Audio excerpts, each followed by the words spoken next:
Welcome to SVG-TV News for Tuesday, September 16, 2025. I'm Rochelle Batiste with the details.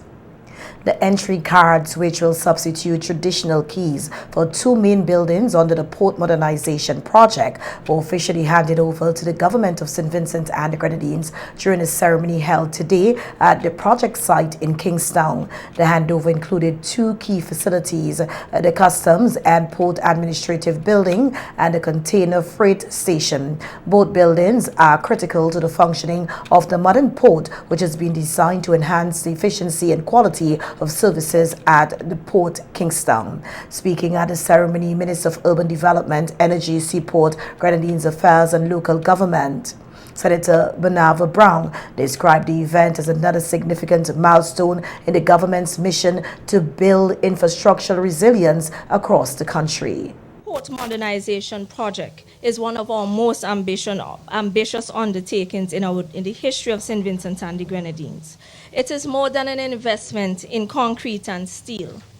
It is investment in jobs, resilience, and the creation of a modern, competitive economy that will serve the generations to come. The container freight station warehouse will play a vital role in improving the trade efficiency by providing the space systems needed for safe storage, handling, and transfer of goods, while the administrative building will serve as a center for port management, coordination, and ensuring daily that the operations are conducted with professionalism, efficiency, and modern standards. The handover of these facilities today is not only a testament of progress already achieved, but it's a crucial step towards the operational readiness of this facility. Together, they would allow the preparation work to move forward to ensuring that our new port will be fully operational on the 25th of October, 2025. We must acknowledge the contractors, engineers, project managers, workers whose skill and dedication have made this day possible. We also recognize the leadership of the government of St. Vincent and the Grenadines and the invaluable support of our international partners in making this transformative vision a reality. Today's handover is a celebration and a symbol.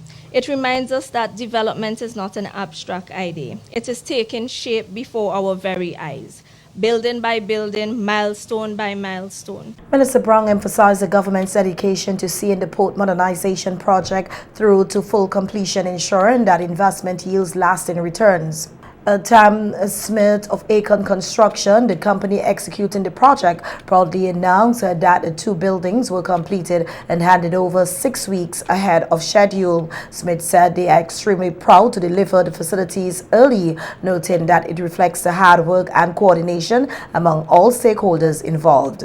This is only possible because of the commitment from all the stakeholders to ensure that this project was executed as efficiently and as quickly as possible. This starts from the top. Without the support of the Prime Minister and him enabling the project implementation unit with the authority to go out and get things done, we would not be here today 6 weeks ahead of schedule. That support is continued with Minister Brown, the PS, and everybody involved in the PIU. Any issues that we had were dealt with swiftly and efficiently, allowing us to keep the programme. One person who deserves a special mention who's not here today is Miss Laura Anthony Brown, the chairman of the steering committee for the PIU. She has worked tirelessly in the background.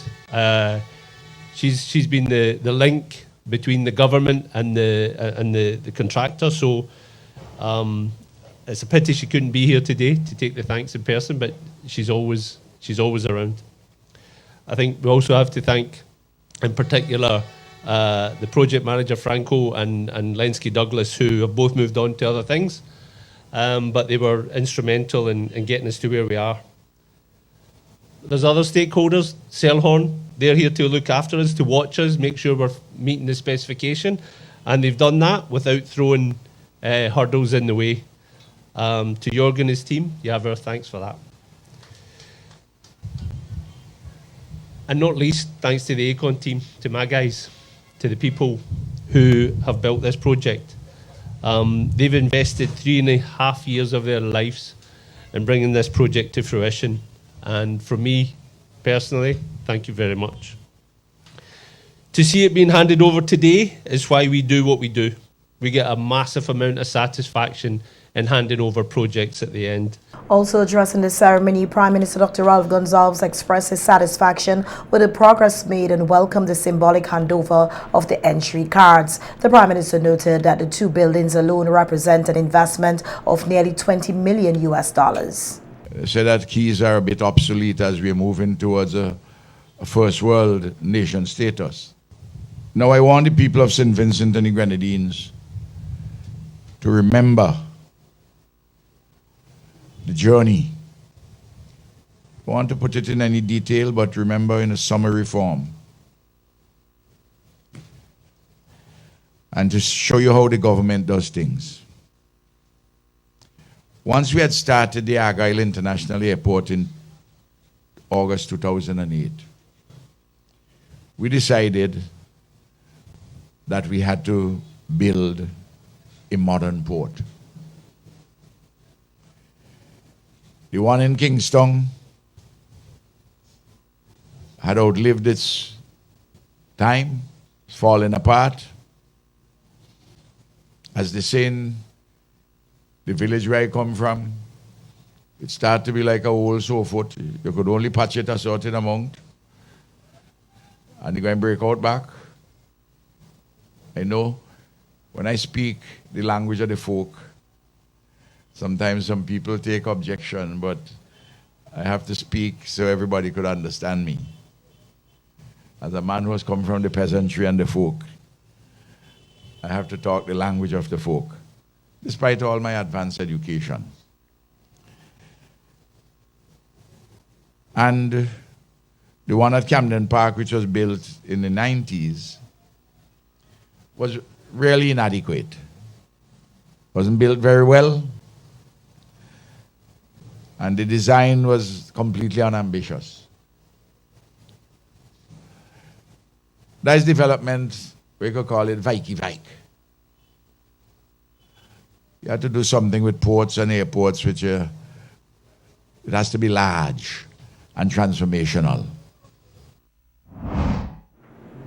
The Port Modernization Project, the second largest capital project in the country's history, is funded by the Caribbean Development Fund and the government of St. Vincent and the Grenadines. Once completed, the project is expected to revolutionize port operations, making them more efficient, secure, and responsive to the needs of modern trade and travel. In other local news now, we hear that a growing number of individuals and businesses in the tourism industry are taking advantage of concessions offered through the Ministry of Tourism. According to Minister of Tourism Carlos James speaking at the State of the Tourism Industry and Stakeholders Conference on Monday, he revealed that 132 beneficiaries, including taxi drivers, received concessions approved by his ministry. More concessions for taxi and tour operators, and close to 50 taxi operators have benefited between January and mid-September of this year under this new policy. This is in comparison to a mere 12 persons who benefited 2 years ago, prior to the commencement of this new policy to support taxi and tour operators in St. Vincent and the Grenadines. More support and concessions for local investors under the Hotel Aid Act. To date, as Minister of Tourism, I've signed off on over 107 concessions between the period of January and mid-September, ranging from rental improvement orders, construction orders, improvement orders, rental construction orders, and expansion orders. This is in comparison to under 90 for the entire period in 2024. Also announced at the conference was the formation of the Kingston Foreshore Development Company, which has received cabinet approval. Minister James explained that the newly established company will work in tandem with the upcoming modern port development project, while also playing a key role in supporting tourism development initiatives. I would like to announce that the Cabinet of St. Vincent and the Grenadines, we have approved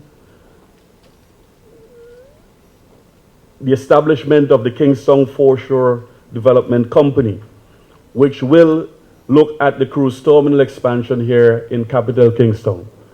Following the operational move of our local cargo port to the modern cargo site just across the road from us here, the entire uptown, as we know it, will be transformed into a major center for cruise development. This development company will examine opportunities for growth, concept designs and development, and within that framework, the build-out of St. Vincent and the Grenadines' first Center for the Performing Arts, which we have no doubt will be happy to welcome many visitors who are coming off the ships and even our locals to enjoy the entertainment and the quality of provisions that our creatives provide here in St. Vincent and the Grenadines. As part of ongoing efforts to beautify St. Vincent and the Grenadines, Dr. Timira Brown, Permanent Secretary in the Ministry of Tourism, Civil Aviation, Sustainable Development and Culture, is calling on businesses to play a greater role, particularly in the recycling of plastics. Speaking at the opening of the Tourism Stakeholders Conference on Monday, Dr. Brown emphasized the importance of addressing improper plastic disposal and encouraged the private sector to actively participate in environmental sustainability. Issue a call to action to all of us in the room. 1, to confront the challenge of plastic waste. I urge every hotel, every guest house, attraction, and every Vincentian household to recycle plastic bottles and install recycle bins. Let us ensure waste is processed responsibly through partners such as All Islands Recycling and the Sustainable Central Sewage and Water Authority. By doing this, we protect our environment while sending a powerful signal that St. Vincent and the Grenadines is serious about being clean, green, and sustainable. Dr. Brown also issued a call to action for businesses to adopt a space or touristic site as part of their corporate social responsibility. She explained that such initiatives not only contribute to the beautification of public spaces, but also foster a sense of ownership and community engagement. I call to action our business representatives to adopt a site. The government will soon launch a rehabilitation program to enhance sites across our island. We invite businesses and community groups to partner with us by adopting a beach, trail, heritage site, or public space as part of corporate social responsibility. Adoption means stewardship, ensuring that all spaces are clean, safe, and welcoming, also showcasing your business as a viable and visible champion of sustainability. 5 youth groups have qualified to execute community-based projects under the Greater Volunteerism and Engagement GIVE project. Today, the groups comprise entirely of young people who receive the necessary equipment and materials to begin their work in their respective communities. Dr. Nigel Scott, head of the GIVE project, said the selection process was competitive with 18 applications received. He noted that it took time to properly vet and prepare the 5 successful groups. From the Annisville area, we have the Amazing Grace Seventh-day Adventists. They are responding to an environmental hazard in the area near their church. A blocked and overgrown drain with stagnant water has become a breeding ground for mosquitoes and generally makes the area very unhealthy. This project will see them working on weekends, and we know that that will be on Sundays, to remove the debris and clear this drain so that the environment can be improved. Secondly, from the Hopewell Simon area comes a group calling themselves the A-Team.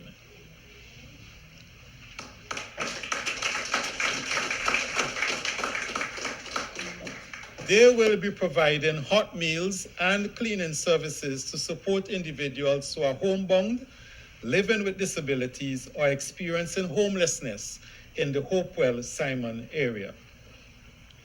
From Richmond Hill, right here in the capital, comes the Cleaners Crew. Very much Richmond Cleaners Crew. From Dixon Village comes Dixon Community Youth. Dr. Scott is encouraging more youth groups to get involved, noting that the project is supported by a budget of $1.8 million. He explained that the GIVE project will be rolled out every 6 months, and these 5 groups can reapply for additional support. It has been slow going initially, as individuals had to form groups or get their groups organized and then write proposals. These projects are of varied types and complexities that we have seen so far. And we have gone back and forth with some groups, helping them refine their proposals. I'm truly appreciative of the work of the steering committee members who have given up their time to review the proposals and provide the needed guidance. I'm also truly appreciative of the Republic of China and Taiwan for equipment and have been approved. Please note that you can also reapply in the next 6-month cycle for another project on the GIVE. And I also want to say here that there is no deadline for submission of GIVE projects. Minister of Finance Kamala Gonzalez expressed gratitude to the 5 youth groups, commended them for stepping up to make a difference in their communities. But we want young people to do things that are within their competencies. We're not going to ask you to build a bridge. We're not going to ask you to do things that are beyond your technical capabilities. But if you have an idea, if it's a good idea, if you have some friends who are willing to do it with you, and if we believe in the committee that you're honest, that you're going to stick with it, that your heart is in the right place, your heart clean, you ain't coming in here to make a money. You're coming in here to help. Once we believe that, we'll believe in you and we'll support you. You are the first, you will not be the last. I hope that in 6 months, we see some of you again with a fresh idea in your community. $1.8 million is plenty money, and I want you all to help me spend it as quickly as possible. Let us make our respective communities better, cleaner, safer, stronger, happier. And let us do it not from the top of anybody here in the 4th floor or the 3rd floor or in this building. Let's do it from the ground level. The GIVE project, launched in May, is open to young people aged 16 to 35. It encourages the development of community-driven initiatives which are funded by the government, with each participant receiving a monthly stipend. The project is supported by the government of the Republic of China and Taiwan as part of ongoing efforts to promote youth empowerment and national development in St. Vincent and the Grenadines. In more local news now, we hear that doctors from World Pediatric successfully performed 29 surgeries at the Milton Cater Memorial Hospital last week, marking the completion of a dual medical mission to St. Vincent and the Grenadines. The mission included specialists in both orthopedic and upper extremity pediatric surgery. During the mission, approximately 100 children were evaluated by the visiting medical teams. Dr. Lyndon Wall, a pediatric surgeon specializing in upper extremities, led her team in performing 16 surgeries on children with various limb deformities and conditions. According to Dr. Wall, these procedures are life-changing and will significantly improve the quality of life for the young patients in the years ahead. Incredible time. We felt we had the opportunity to help a lot of families and a lot of kids. It was incredibly gratifying. I think we all feel very honored to be able to come down and be part of this trip. And then for the hand perspective, I think we also improved function and also comfort, also providing them improved, positioning of their hands or their wrists or their elbows. And also for some families, it's a little different. We're able to improve the care that the families are able to provide children. If children are less able to take care of themselves, that helps families take care of them. So in the hand clinic, we saw probably a little over 40 to 50 patients. Yeah, and even kids with extra digits. We saw some kids with extra digits on their feet and their hands, and we worked together to take care of them too. We did about 16 surgeries for the hand surgery side, even though we did one of the leg surgeries too, helping out because we had a little more time. Heading the medical mission was Dr. Eric Gordon, a renowned pediatric orthopedic surgeon. His team, working alongside local medical staff at the Milton Cato Memorial Hospital, performed 13 orthopedic surgeries addressing conditions ranging from bone deformities to mobility issues. Dr. Gordon praised the dedication of the local medical teams, stating that collaboration is essential for the long-term success of the treatment plans. The trip itself, I thought, was very successful. We were able to see a lot of patients, and I felt like we were able to do a lot of positive things for them.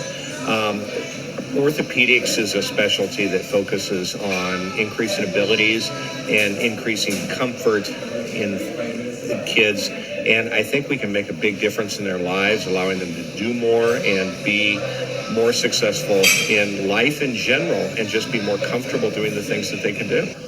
We saw about 60 patients in the orthopedic clinic. Some of them were overlapping with the hand service. So a lot of kids with neuromuscular problems were seen by the hand team as well as being seen by the orthopedic team for different reasons. We did fewer surgeries. We did 13 surgeries, but that really doesn't capture what we were able to accomplish, because a number of the surgeries we did were very large surgeries, pretty sophisticated surgeries that took a longer period of time, 4 hours or so, and we were really able to make a big difference for those kids' lives. And so overall, I think we did about 30 hours of surgery while we were here. Dr. Gordon and Dr. Wall emphasized the importance of follow-up care for all patients. They said surgery is just one part of the process, encouraging parents and guardians to maintain good health practices and attend all follow-up sessions to ensure the best outcomes. That we've been posed with, or sort of words or advice that we would leave patients with in the country with regards to the care we provide. I think the advice we would say is, if there's any concern, if there's any sort of questions about arms or legs that could potentially be orthopedic, being evaluated, coming in and being seen by your doctor, and then being referred to us for evaluation is really, we would encourage that, to sort of make sure that everyone gets the care they need. In addition, in terms of general health, orthopedics deals a lot with function, and it doesn't really save lives, but it improves function for those kids that are trying to do activities.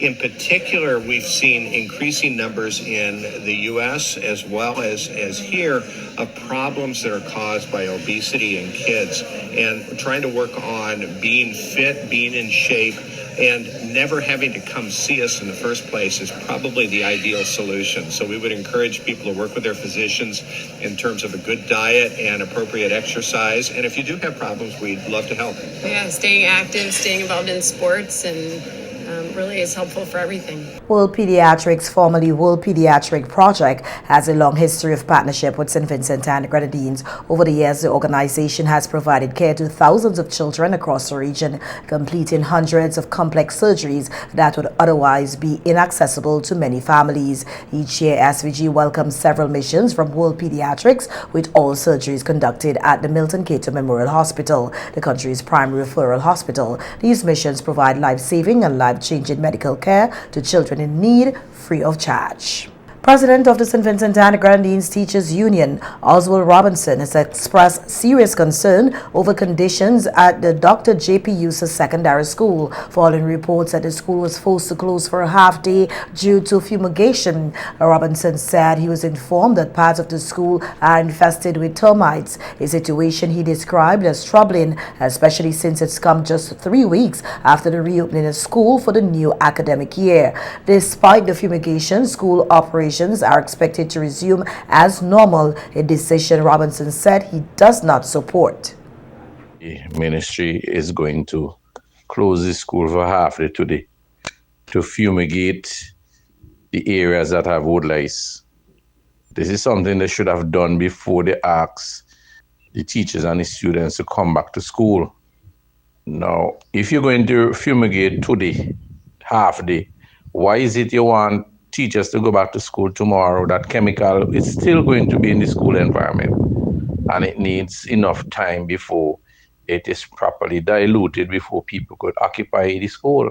I don't know why the Ministry of Education continue to do things in a peaceful piecemeal fashion. Robinson criticized the Ministry of Education, suggesting that more effective systems should be put in place to address termite infestations and maintain safe learning environments. He added that the Teachers Union has formally written to the ministry regarding the issue and is awaiting a response. In the first case, they claimed that they closed the school, but they saying they didn't have any clear communication with the Teachers Union.